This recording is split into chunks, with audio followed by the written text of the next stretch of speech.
The Swedish director Ruben Östlund's most recent feature, The Square, earned him the Palme d'Or at Cannes. Having made a total of 5 films since his debut in 2004, Östlund has quickly become one of the leading and most interesting directors in all of Nordic cinema. And this essay will trace the origins of his distinct filmic style, pointing to 3 rather disparate sources of stylistic inspiration.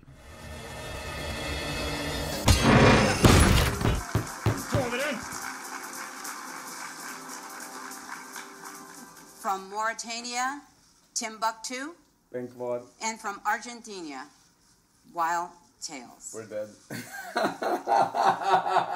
For achievement in directing, the nominees are... Before winning at Cannes, however, Östlund's previous feature, Force Majeure, failed to get nominated for an Oscar.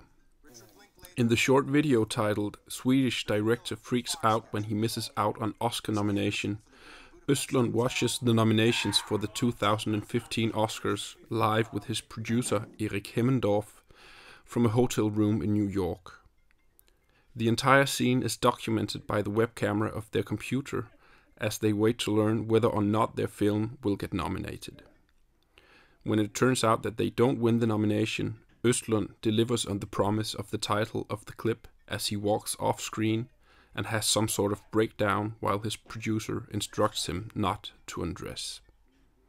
The scene ends with Östlund crying melodramatically.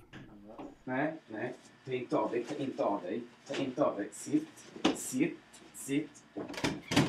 ta inte av dig. Jag fan vad sur jag blir. Jag blir inte bra, det blir du. Even as this is not one of Östlund's actual films, it does in fact tell us a great deal about the style of his films. Apart from the fact that he already shot a scene from his Involuntary on a computer webcam, the Oscar scene also shares quite a few stylistic tenets with his actual work. There is no underscore, but only diegetic sound. We are presented with a single, almost unedited, static long take with the most important part of the action taking place off-screen. And we don't know whether to laugh or cry. Is this thing for real, or was it staged? Sitta hela den här dagen och åka tåg.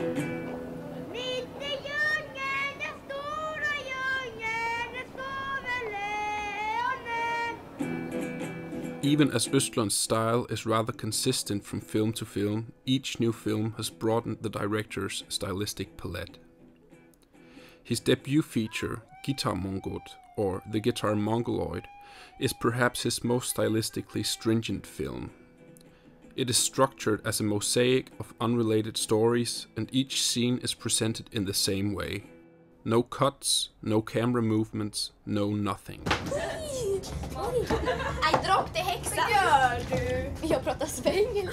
In Involuntary, the premise is almost the same. However, in one noteworthy scene, Östlund presents us with what appears at first glance to be a camera movement. At closer inspection, it becomes clear that it is not the camera that is moving, but rather the tram compartment in which it is placed. Johnny boy! Sneaking! This next feature, Play, goes one step further to include the use of digital zoom added in post.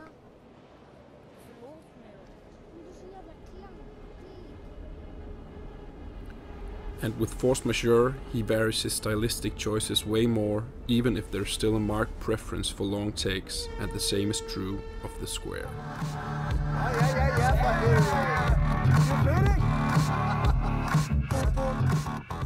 The origin of this long take style is no simple matter, as it appears that Östlund bases his style in 3 quite dissimilar traditions: skiing films, European art cinema, and YouTube videos. I still love you! Gotta scream! Yeah! We're back to motion! It is a well-known and widely publicized fact that Östlund began his film career in the 1990s directing skiing films. Apart from providing the setting for Force Majeure, that takes place in an alpine skiing resort, this training in skiing films could also be seen as part of the reason why Östlund favors long takes. Skiing films generally privilege long takes, particularly when the skiers perform their daring jumps and tricks, since long unedited takes convince the viewer that nothing has been faked. We must see the performance and the fails in a single unedited take in order not to doubt that the recordings are real. Allegedly, Östlund's skiing films are what got him accepted to the film school in Gothenburg, where he got acquainted with the work of his fellow countryman and fellow director, Roy Andersson.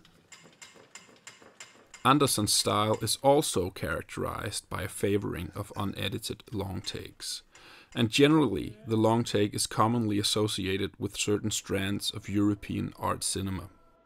The scene from Involuntary with the sudden and very surprising, although fake camera move seems to have quite specifically taken its lead from Andersson's Songs from the Second Floor, another ensemble film which also features a surprising transportation scene where the extras suddenly burst out singing.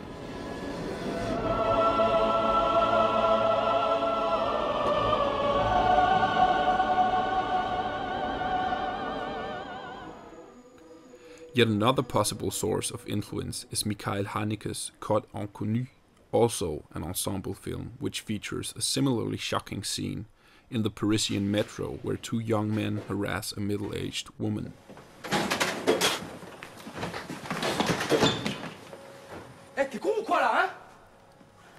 The link to these two films is all the more likely, seeing that Östlund pointed to both films when submitting his vote to Sight and Sound's famous decennial poll for the best film of all time in 2012. The idea for the scene from Involuntary with a fixed camera that is nonetheless moving was in a sense already conceived in a more primitive shape at several instances in Guitar Mongot. And Östlund even partly replays the scene from Involuntary in his own play, which also features yet another scene that is quite similar to the scene from Haneke's Code Inconnu.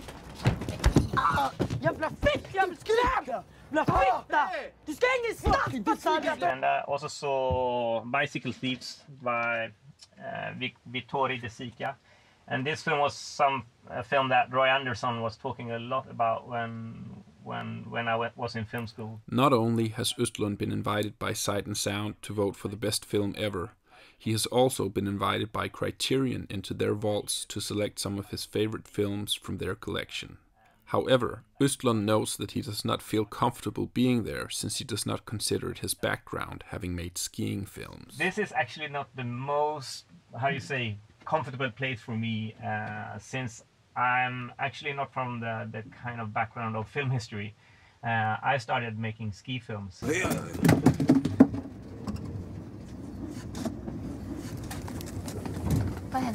Even though Östlund is not altogether the newcomer to film history that he pretends to be, as the references to Andersson and Haneke attest, he points to another rather surprising source of inspiration: YouTube. Once again taking place in a bus, the concluding scene in his critically acclaimed but Oscar-neglected film Force Majeure was modeled rather closely after an authentic YouTube clip titled "Idiot Spanish Bus Driver Almost Kills Students." This is yet another possible source for the long-take style of Östlund. Like so many other home recordings on YouTube, Idiot Spanish Bus Driver consists of just one single take, due in part to the fact that it was recorded with a cell phone camera and therefore is also unedited. The marriage of these dissimilar sources of inspiration also accounts for the very different effects of Östlund's long takes. Sometimes they work like they would in skiing films, as a means of authenticity, liveness, and dauntlessness. At other times, they work like they would in art cinema, as a means of distancing, alienation, and self-reflexivity. And at yet other times, they work more like they would on YouTube, as a means of intimacy, sincerity, awkwardness, and humor. Open the doors, please. I want to get out of here. Open the doors!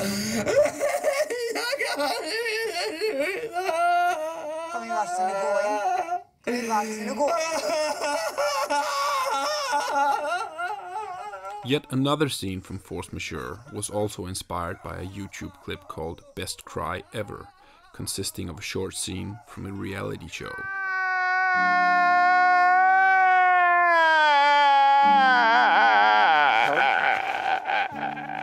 Coming full circle, this would also support the assumption that the Oscar scene from the beginning of this essay was in fact staged, seeing that it also ends with an over-the-top man cry. I think the absolutely best way of using moving images have happened together with like internet and YouTube. Somewhere deep down in my heart. What it also does is to convince us that the genius of Ruben Östlund to a high degree rests on his ability to combine very incongruent and also often very unlikely sources of inspiration into a style that is both singular and personal. Making the aesthetic of highbrow art cinema merge seamlessly with that of YouTube amateurism is no small feat. Indeed, Östlund has successfully snuck his monkey antics into the institution of art cinema.